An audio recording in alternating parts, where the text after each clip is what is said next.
Hey y'all, welcome back. Today we're doing a lightened up version of my seafood salad, my famous seafood salad. I'm going to show you guys how to make it from start to finish. So let's go ahead and jump into the video. So the first step, of course, is to boil some water because of course we have to cook the pasta. You can do bow ties, you can do cavatappi, you can really do whatever kind of pasta you want. I'm going with the good old traditional elbow pasta. And of course you just want to go ahead and boil that until it's done. I am though going to add some eggs so that my eggs can boil at the same time as the pasta. That way I can skip a step.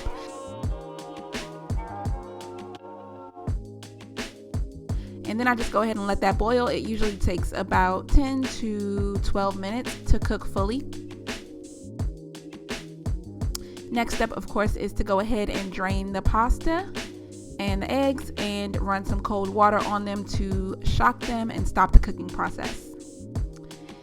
Now that the eggs are done and peeled, I'm going to go ahead and just chop them up. Simple. Nothing really crazy happening here.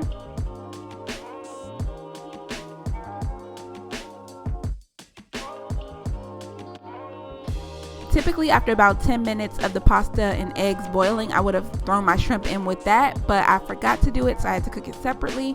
So I just went ahead and boiled some water, added the shrimp in, and cooked it. So I just went ahead and let the shrimp boil while I was assembling this part of the pasta. So of course you just want to go ahead and add your tuna and your boiled eggs into the pasta mixture. I put 5 cans of tuna, and in order to open it, I just use a can opener and go all the way around the top of the lid.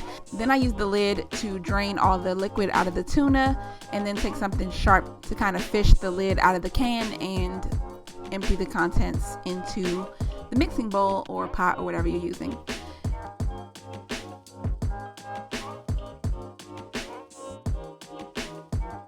So after that, the shrimp was done. Y'all know they only take like 3 minutes to cook. So then I went ahead and just peeled all of the shrimp and tossed them into the pot with the rest of the ingredients.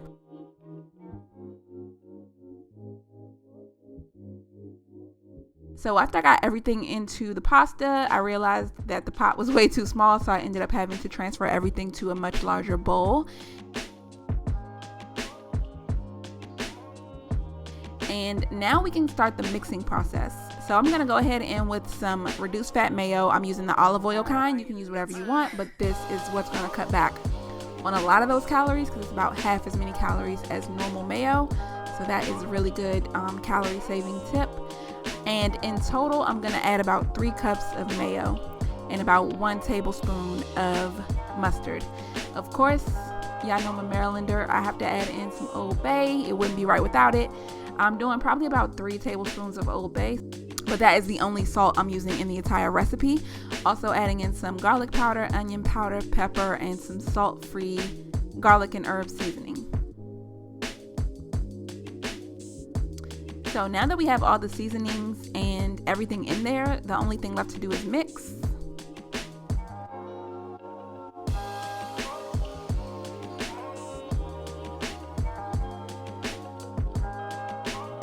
Really just kind of want to fold this in. So that's basically what I'm doing here, just kind of making sure that I'm getting up underneath the bottom so that everything is well incorporated. And to me, this was not wet enough. You can see it just wasn't creamy enough, so I added a little bit more mayo, but still in total it was still about 3 cups altogether, even with this second addition.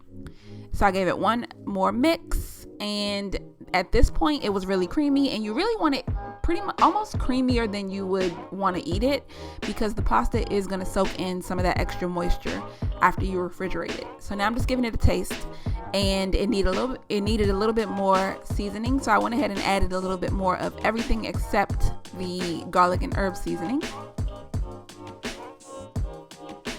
Gave it one final mix, and it was perfect at this point. You can see it's really creamy. Everything is well mixed, looks really good. Only thing left to do is transfer it to a container so that we can pop it into the fridge. And if you want to get fancy at this point, you can definitely add some parsley or paprika on top. I like the look of parsley, so that's what I usually do. And that is it, y'all. That's it.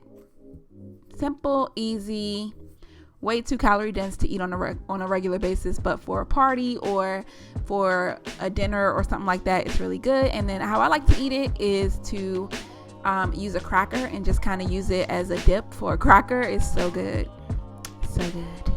But that's it. So I'll see you guys next time. Thanks for watching.